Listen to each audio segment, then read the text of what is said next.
Magandang araw mga ka-Gris TV. Welcome po sa ating panibagong vlog dito sa Japan. Samahan niyo akong mag-explore, kumain at mag-share ng aming simpleng buhay dito. Hello mga Bessie! Welcome sa aking kusina. Today, nagluto ko ng isang super simple pero yummy na ulam.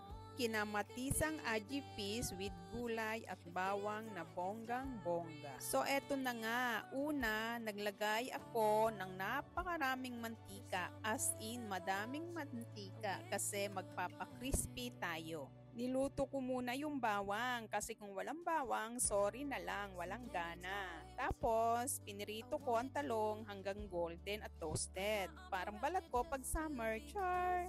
Sunod, si Aji Peace naman ang ipinirito ko. Excited na siyang lumublob sa kumukulong mantika. Pinakrispy ko talaga siya para kapag nilagay sa kamatis, mamaya sip-sip na sip-sip ang sarap.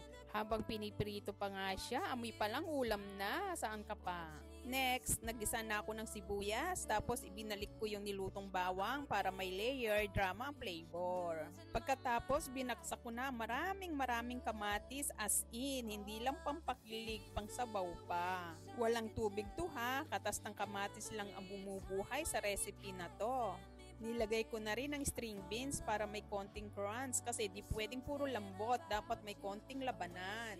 At syempre, tinimplahan ko na ng asin at paminta. Simple lang pero solid. Hindi talaga ako gumagamit ng kung ano-anong anik-anik na pampalasa. Gusto ko yung natural ang lasa ng gulay at ng niluluto ko. Healthy living, ganun.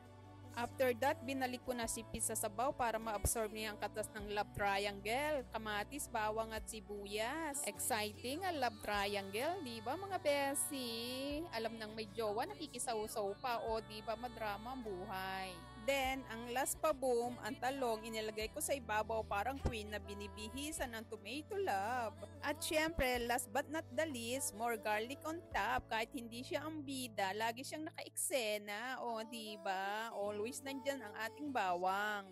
Para pag sinubo mo, boom! Lasang gising, lasang bahay, lasang may pagmamahal.